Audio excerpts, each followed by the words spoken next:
tenaga pendidik pun juga kami masih minim sekali. Dalam artian minim dalam pengetahuan maupun keterampilan juga. Karena kita kan berbekal dari pengalaman pribadi, juga berbekal dengan niat dan itu tadi nekat tuh. Dari tahun 2017 itu pertama kami mendapat perhatian tuh dari GST, Generasi Sehat Cerdas. Iya. Nah, itu banyak kawan-kawan di Terentang itu yang bawa seperti Bang Ardian, Bang Asmi, dan lain sebagainya lah beliau-beliau. Ini yang bawa fasilitator provinsi masuk ke Desa Radak Baru, beliau Bapak Hirman. Kalau pengalaman pribadi sih terus terang, Ibu kan punya pengalaman pribadi memang mempunyai anak ABK 2. Selamat datang di OBB, obrolan bangsa biasa. Oke, Bu Sri, gimana kabarnya Bu, sehat? Alhamdulillah. Alhamdulillah Luar sehat Bu biasa ya. sehat. Ini tadi dari rumah ya langsung ke sini ya. Iya. Lumayan jauh ya Bu ya rumahnya ya. Oh, luar biasa jauhnya banget. Maklum di pedalaman. Berdua lama enggak juga. Bu Sri, dengan siapa tadi ke sini Bu? Dengan anak yang paling besar. Paling besar ya? Masih Ada berapa kalau anaknya Bu? 5. 5 ya. Semuanya ada di sini. Yang 4 di pondok pesantren. 4. Usia berapa aja tuh Bu yang 4 tuh Bu? 18 tahun, terus adiknya 16 tahun, adiknya lagi 14, terus adiknya lagi 12. Semuanya di pondok? Iya. Satu pondok yang sama? Enggak. Oh, beda-beda? Yang nomor 2 sama nomor 3 itu di nomor 2, nomor 3 sama nomor 4 itu di Pontianak, pondok pesantrennya. Sama. Beda tempat. Beda semua. Keempat-empatnya beda. Beda. Yang nomor 3 itu di Jogja. Oh, di Jogja. Kemudian yang nomor 1 di rumah sama saya. Nomor 2? Nomor 2 di Tafiz Khadijah di Pontianak. Nomor 3? Nomor 3 di Aisyah, Pontianak. Hebat Bu ya. Bisa. Allah yang kasih, Bang. Insya Allah. Bukan kerja kita sendiri. Betul. Nah ini Bu, kami mendapatkan informasi juga bahwasanya Ibu ngajar di PAUD, tapi khusus untuk kebutuhan khusus ABK lah gitu, anak yang kebutuhan khusus gitu. Seperti itu Bu ya. Kalau untuk kata mengajar tuh kayaknya terlalu ini ya Bang ya. Gimana tuh? Kita cuma sekedar mendampingi dan mencurahkan kasih sayang aja, berbagi dengan mereka. Kalau untuk mengajar tuh kayaknya agak tinggi. Gitu ya. Sama aja Bu, yang penting guru ya, gurunya gitu ya. Ya boleh. Udah berapa lama Bu ngajar anak-anak kebutuhan khusus itu? Dari bulan Februari 2017 sampai saat ini. Insya Allah. Banyak Bu siswanya? Pertama dulu 15, pasang surut sih Bang ya. Iya. 15, habis itu 12, terus 8, sekarang insya Allah masih 6. 6. Yang aktif sampai sekarang. Berarti terakhir ini masih berapa Bu di 2023 ini? 6 anak. 6 anak ya. Dan yang lainnya itu sudah mengalami perubahan, perkembangan sehingga nggak masuk lagi gitu ya. Iya, ada yang sekolah bisa melanjutkan sekolah lagi, ada yang masuk pondok pesantren karena mereka kan punya kelebihan masing-masing Bang. Iya. Ya alhamdulillah dengan kelebihan itu mereka itu bisa lepas dari tangan kita, dalam artian bisa mandiri gitu. Nggak terlalu dengan pengasuhan kita. Iya, berarti dengan diasuhnya Ibu mereka mengalami perkembangan, kemudian bisa mungkin ada yang melanjutkan ke sekolah formal gitu Ibu ya. Campur tangan Allah. Iya, campur tangan Allah. Siapa? Nah, ini kan ABK ini kan Bu sebenarnya harus orang yang memiliki kemampuan lebih, yang ngajarnya keterampilan, kemudian harus didukung dengan fasilitas, sarana. Kalau di tempat Ibu sendiri, apakah itu terpenuhi semuanya Bu? Sebenarnya kalau dibilang terpenuhi kayaknya enggak lah Bang. Belum ya. Karena apa? Untuk tenaga pendidik pun juga kami masih minim sekali. Dalam artian minim dalam pengetahuan maupun keterampilan juga. Karena kita kan berbekal dari pengalaman pribadi, juga berbekal dengan niat dan itu tadi, nekat itu tadi. Kalau untuk sarananya itu ya ada beberapa dari istilahnya pemerhati kita ada dari pemerhati itu ada yang memberi bantuan alat-alat belajar sekadarnya. Sekadarnya aja Nah, ya. tapi kalau untuk alat terapi itu belum ada, Bang. Sampai saat ini belum ada. Belum ada. Jadi Kalau kita masih manual kalau manual terapi, ya. iya.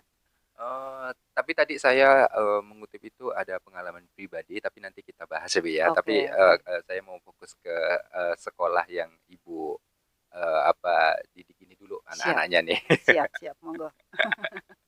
Anak-anaknya. Nah, kalau dari lembaga-lembaga pemerintah gitu, apakah apa ya belum ada memberikan perhatian khusus gitu untuk sekolah ABK yang Ibu didik saat ini? Sejauh ini sih ada sebenarnya, Bang. Cuman kalau diurutkan dulu ya. Ya, boleh. Dari tahun 2017 itu pertama kami mendapat perhatian tuh dari GST, Generasi Sehat Cerdas. Iya.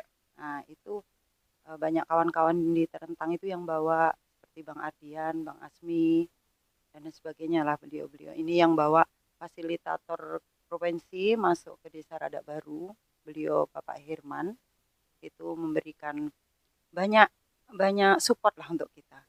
Nah, jadi kayak alat-alat belajar yang bisa menunjang proses kita sama anak-anak itu ada, beliau fasilitasi juga. Setelah itu berjalannya waktu lagi ada pemerhati lagi dari luar juga, bukan dari Terentang ya Bang ya, tapi tetap aja yang bawa tetap kawan-kawan dari Terentang, dari komunitas Aku Belajar itu juga memberikan apa itu semacam pendidikan atau pelatihan lah sama anak-anak yang ABK di Rada Baru khususnya, juga malah waktu itu sampai ke Terentang, jadi sampai satu kecamatan itu dikumpulkan jadi satu waktu itu. Terasa banget, pokoknya berkesan banget bagi ibu tuh waktu itu. Nah, terus habis itu berjalan lagi tahun berikutnya itu kami memang kayak vakum, enggak ada yang merhatikan sama sekali. Tapi ya alhamdulillah sih karena kita udah niat dari awal ya. Jadi ndaklah surut kita jalan. Tetap jalan walaupun tidak ada yang memperhatikan. Semoga aja ke depannya banyak yang memperhatikan anak-anak kita. Terus dari desa itu kemarin alhamdulillah ada 1 tahun lah kemarin tuh dianggarkan di anggaran desa itu 1 kali aja. 1 kali, Bu? Iya. Habis itu nggak ada lagi? Belum ada. Saya bilang belum ada, saya berharap kedepannya desa ini memperhatikan kami, Bang, karena memang kami banyak kekurangannya. Dan memang banyak siswanya memang di desa itu gitu, Bu ya. Nah, sampai saat ini pun pemerhati yang lain pun belum ada lagi, Bu ya. Belum nampak. Nah, ini Bu, kalau melihat anak ABK ini kan memiliki apa ya, beda-beda ya kasusnya gitu ya. Beda-beda. Kelebihannya berbeda. Ya, kelebihannya juga berbeda-beda. Bagaimana Ibu cara menangani mereka dengan apa ya? Oke lah, kita anggap terakhir tadi ada 6 Bu ya. 6 siswa yang berbeda-beda nih gitu kan. Kan efektifnya itu satu siswa satu guru gitu biar lebih fokus gitu kan. Iya, betul, Ibu sendiri di sana? Berdua sama kawan. Alhamdulillah kawan banyak bantu saya. Iya, berdua ya. Nah, berarti anggap 1 orang mungkin megang 3 siswa. Orang. Ya, gitu. Gimana tuh Bu cara menanganinya gitu kan? Kan macam-macam tuh aneh-anehnya itu ya. Iya Bang, memang susah kalau mau diceritakan ya. Namanya ABK itu memang banyak sekali kelebihannya. Pokoknya dah dari mulai sifatnya, perilaku, semuanya lah. Jadi kita modalnya satu, sabar, telaten, dengan penuh cinta dan kasih. Jadi kalau anak ABK itu beda dengan anak-anak kita normal gitu, beda Bang. Beda. Jadi kalau kita mendekati tanpa cinta kasih itu ndak masuk dia. Kayak nyepelekan gitu. Lihat kita itu kayak ndak suka gitu. Karena kan mereka itu tahu apa yang ada di batin kita gitu. Jadi dari situ tuh Ibu percaya kalau kita mendekati anak ABK harus dengan cinta dan kasih sayang itu dulu. Habis itu baru kita melangkah ke model pembelajaran kah atau pelatihan. Nah, itu anak-anak di situ kan 6 orang kan beda-beda tuh kelebihannya. Ada yang tunawicara, ada yang Down syndrome, ada yang keterlambatan berpikir. Nah, jadi kita menghadapinya pun juga menyesuaikan dengan kelebihan anak-anak itu. Apa yang mereka butuhkan, apa yang mereka mau, kita itu harus tahu. Jadi fokusnya di situ dulu. Kalau kita udah berhadapan dengan mereka, saat ini anak ini mau apa ya? mood-nya di mana gitu. Kalau anak itu kan berubah-ubah Bang, kadang itu ya, anak itu hobi musik, tapi kalau lagi ndak mood tuh, diajak musikan kan juga ndak mau kan. Nah, anak itu hobi menggambar, mewarnai misalnya, kalau dia ndak mood, ndak mau dia mewarnai. Jadi kita harus tahu apa yang dia mau saat itu juga. Jadi beda-beda waktu, beda situasi juga. Kita pandai-pandai lah menyesuaikan diri. Berarti Nggak bisa memang dibikin kurikulum oh, ceritanya nggak nih. bisa ya Bu ya? Nggak bisa, karena kita pun juga nggak sekolah ya. Iya. Berarti memang cara ngajarnya melalui hati Bu ya? Betul. Nggak bisa juga pakai kurikulum. Makanya orang bilang jangan bawa hati-hati, nggak bisa. Kalau ibu harus pakai hati kan gitu. Biar dapat gitu ya. Betul. Nah, tapi sejauh ini Bu, dari yang tersisa 6 ini, support dari orang tua siswa itu seperti apa Bu? Alhamdulillah sejauh ini orang tua memberikan tanggapan yang positif. Malah beliau-beliau sih semangat lah istilahnya. Semangat untuk anak-anaknya itu pergi ke kelompok sekolah HBK kan, walaupun kita sekolah-sekolah ecek-ecek ya Mas ya.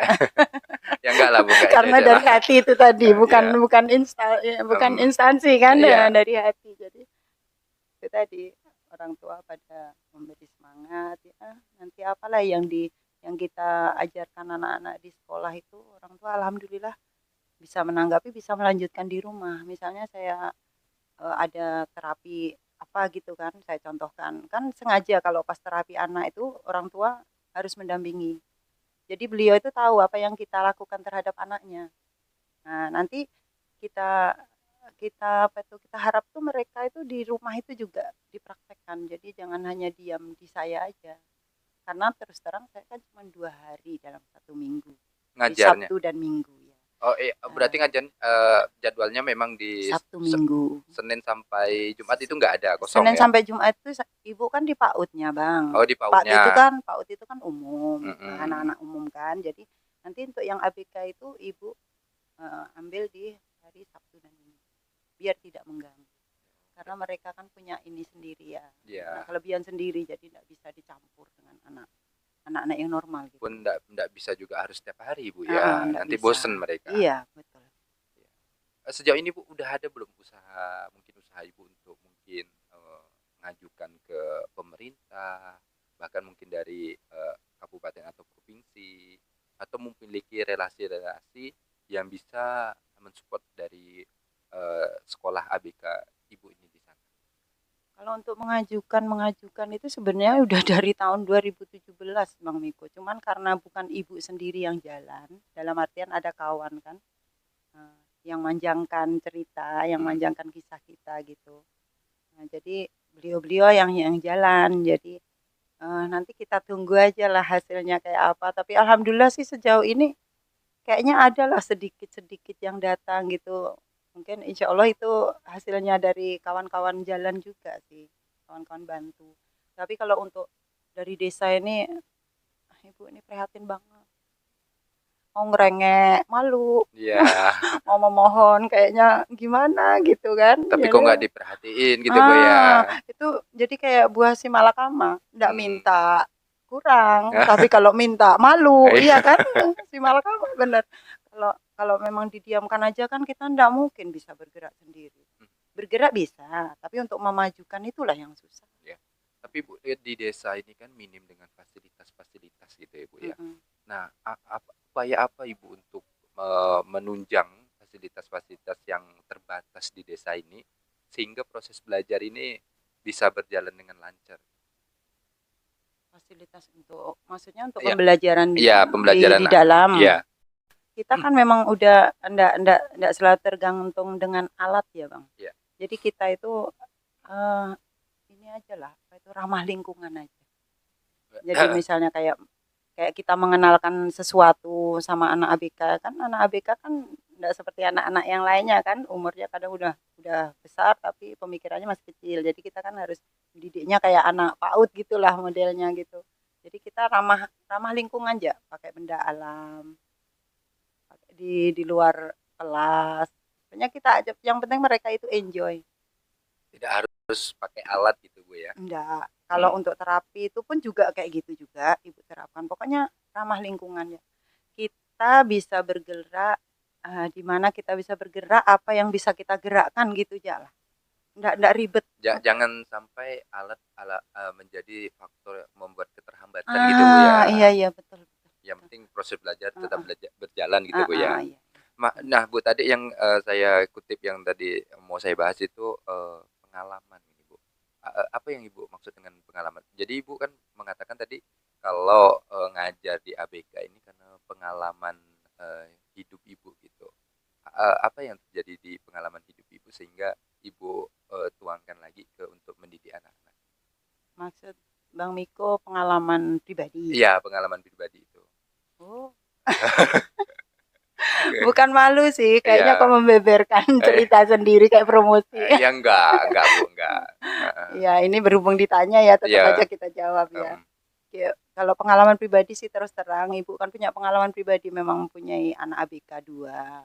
2 Bu ya? Iya. Dari 5 tadi 2 ya? Iya, dari 5 itu 2 yang ABK. Alhamdulillah banyak sekali itu. Pokoknya banyak sekali lah pembelajaran yang bisa Ibu kutip dari situ. Jadi dari situlah Bang, jadi dari saya itu punya anak ABK, jadi saya tuh bisa merasakan gimana rasanya jadi orang tua yang mempunyai anak ABK. Terus gimana kita itu udah berusaha ke sana kemari cari sekolahan, cari apa, kalau cari fasilitas untuk menunjang itu kan pakai dana, sedangkan kehidupan kita kan mohon maaf ngepres kan. Jadi kita tuh ngerasakan betapa susahnya, betapa sulitnya gitu untuk menanamkan karakter anak itu yang betul-betul pribadi yang kita harapkan gitu. Jadi dari situlah saya itu jadi muncul keinginan untuk mengumpulkan anak-anak ABK di Raja Baru khususnya. Berarti Ibu punya 2 anak nih Bu ya? Iya.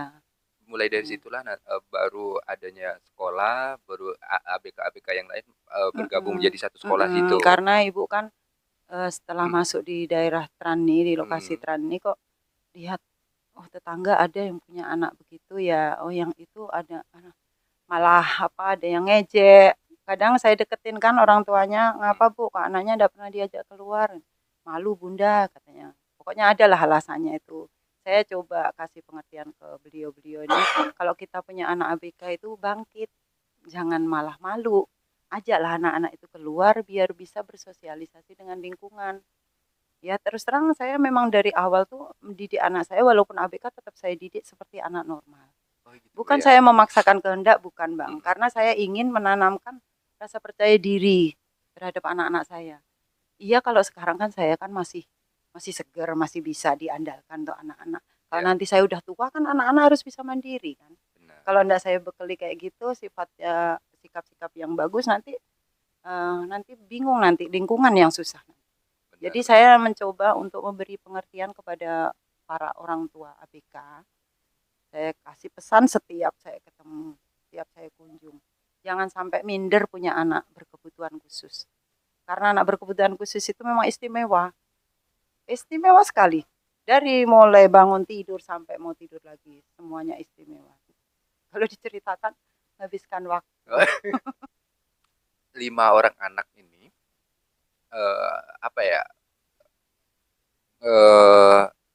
gimana kebutuhan sehari-harinya gitu Bu? Alhamdulillah kalau kebutuhan hari-hari itu kan Allah udah cukupkan Bang. Kita enggak khawatir dengan kebutuhan mereka. Ya walaupun kata orang orang tua cuma 1, mampukah nanti membiayai anak 5, kan gitu orang bilang tuh. Tapi ya alhamdulillah saya enggak menyombongkan diri, demi Allah. Saya udah serahkan semuanya sama Allah. Pokoknya bismillah aja niatnya, ngerawat anak, didik anak, bisa jadi anak yang soleh-solehah kan. Walaupun keadaan mereka berbeda-beda. Karena perbedaan mereka inilah jadi pengalaman khusus buat saya, jadi pelajaran yang sangat berharga buat saya pribadi. Dan akhirnya bisa saya bagi sama kawan-kawan yang mempunyai anak berkebutuhan khusus. Alhamdulillah sekarang orang tua anak-anak berkebutuhan khusus yang di lingkungan Ibu tuh udah banyak kemajuan. Banyak kemajuan Bu ya. Nah Ibu sendiri kalau mau sampai kapan nih Bu untuk ngajar di ABK? Sepanjang saya masih bisa melakukan, tetap ibu lakukan gitu ya. Mohon maaf Bu, kalau bicara dengan gaji gitu Bu ya, gimana tuh Bu? Astagfirullahaladzim.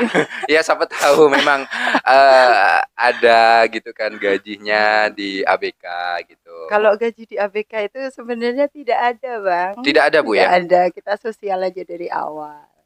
Dari orang tua gitu? Tidak ada. Memang kita dari awal tuh, karena kita juga dari awal, mohon maaf ya cerita dari awal. Dari awal kita ngumpulkan orang tua, ngumpulkan anak-anak itu juga susah, Bang. Karena faktor apa? Malu, minder, dan lain sebagainya itu tadi kan. Jadi kita itu dari awal udah bilang sama mereka, nanti kalau anak-anaknya bisa bergabung dengan ibu di kelas, bisa belajar sama-sama, nanti tidak ada dipungut biaya sepeser pun. Jadi Bu dari awal udah ngomong kayak gitu, enggak mungkin lah saya Oh ini ya, kan. berarti ini memang lillahi ta'ala Ibu ya? Insya Allah. Rezeki udah dibagi sama Allah. Ya, Lewat jalan benar-benar. manapun. Oke. Nah, tapi kalau melihat Bu, sekarang bertambah, maksudnya kan tadi oke yang dari berapa belas itu kan bisa jadi 6 ini gitu kan. Apakah ada siswa baru yang memang belum pernah masuk, ada lagi gitu? Kalau belum pernah masuk sih enggak, Bang. Tapi kalau baru iya, ada. Kemarin tuh baru usianya usia PAUD lah, 4 tahun. Dia tuna wicara. Cuman karena banyak kendala juga. Jadi anak itu kami ajak bergabung itu cuman berapa kali pertemuan gitu aja.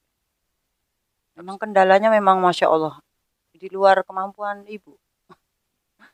Nah mungkin Ibu bisa sampaikan gitu kan, mungkin kepada teman-teman yang nonton gitu kan, apa sih penyebab utama gitu kan, anak bisa menjadi kebutuhan khusus gitu. Kalau penyebab utama karena ibu ini kan bukan ahlinya ya. Oh iya. Ya, cuman mengamati aja. Itu mungkin dari satu faktor dalam kandungan, melahirkan itu juga ada bisa berfaktor ke situ. Terus pemakaian kayak pemakaian air, Bang. Karena kemarin tuh pernah ada ahli masuk ke desa Rada Baru, tapi secara pribadi ke rumah ibu tuh memang menyelidiki tentang air tuh. Air tuh juga bisa Pengaruh gitu ya. pengaruh dengan apa janin yang ada di dalam kandungan tuh. Jadi kalau ibunya mengandung minum air itu tuh ada kemungkinan bisa terjadi kayak gitu. Ya semua sih qadarullah ya, tapi itu kan berdasarkan apa itu? Berdasarkan riset ya. Untuk orang ahli kayak gitu. Terus lagi lingkungan juga, Bang. Karena saya pelajari ya, anak-anak ABK ini sebenarnya kalau orang tuanya itu perhatian, full ya, fokus ke anaknya, apalagi dibekali pembentukan karakter, percaya diri dan lain sebagainya tuh, insya Allah anaknya cepat berkembang. Jadi udah ndak menyandang kata berkebutuhan khusus lagi gitu bagi ibu sih gitu. Kalau udah bisa mandiri kan kita ndak usah sebut berkebutuhan khusus kan? Iya benar. Karena tidak membutuhkan bantuan orang lain. Jadi dari keluarga pun dari lingkungan juga pengaruh juga. Gitu. Masuk enggak nih tadi? Masuk sih. Nyangkut enggak? Takutnya nanti ngobrolnya ngalur gitu malah jadi enggak ngarah lagi ya. Nah Ibu, banyak tadi yang saya dengar kalau orang tua itu malu gitu Bu ya, punya anak kebutuhan khusus. Dan juga mungkin orang tuanya minim dengan ilmu bagaimana menangani anak-anak yang kebutuhan khusus gitu Bu. Apa yang Ibu bisa sampaikan agar mungkin mereka yang melihat video kita ini nanti bisa teredukasi, khususnya orang tua Bu. Oh iya. Kalau untuk orang tua itu Bang, yang penting satu, nerimo. Ya, Jadi menerima ya. Orang itu kalau udah menerima apa adanya, insya Allah jelek pun kelihatan bagus, kekurangan kelihatan kelebihannya. Jadi bagi orang tua yang mempunyai anak ABK, tolong ya, jangan minder, jangan malu. Jangan malu untuk dirinya sendiri, juga jangan malu mempunyai anak kayak gitu. Jadi anak itu istimewa, pokoknya anak itu anggaplah itu tuh memang raja-rajanya pokoknya dah. Bikin istimewa anak itu. Jadi kita sebagai orang tua itu kalau mikirnya anak saya itu istimewa gitu kan, otomatis orang tua itu akan percaya diri. Akan percaya diri, ndak ada rasa malu, ndak ada rasa minder. Jadi nanti untuk kedepannya itu juga harus ditanamkan rasa percaya diri juga terhadap anaknya. Kan anak itu mencontoh orang tua, Bang. Kalau orang tuanya dikit-dikit malu, dikit-dikit minder, anaknya otomatis ngikut kayak gitu. Jadi pendidikan pertama itu kan di keluarga, di orang tua. Jadi orang tua harus bisa ngasih contoh percaya diri dulu. Insya Allah nanti anak-anak yang berkebutuhan khusus itu juga cepat mendapatkan kepercayaan diri. Karena kan orang tua yang deket banget nih Bu ya dengan Iya, anaknya betul, gitu ya. betul. Baik, Bu Sri, terima kasih sudah menemani dan hadir di podcast Bisa OBB, obrolan bangsa biasa, sebuah penghargaan dan sebuah terima kasih kami yang banyak-banyak lah ke Ibu nih karena sudah mau datang dengan undangan kami di sini. Insya Allah, Gitu asal ya. sehat. Semoga Ibu selalu diberikan kesehatan, Amin, anak-anaknya amin, yang amin, saat ya ini Rabbal pesantren di Pontianak Amin. sukses gitu ya dengan tafisnya, dengan sekolahnya dan rezekinya tambah ya. Amin. Amin amin amin. Terima kasih Bang Miko. Ya. Atas doanya. Amin. Doanya banyak sekali.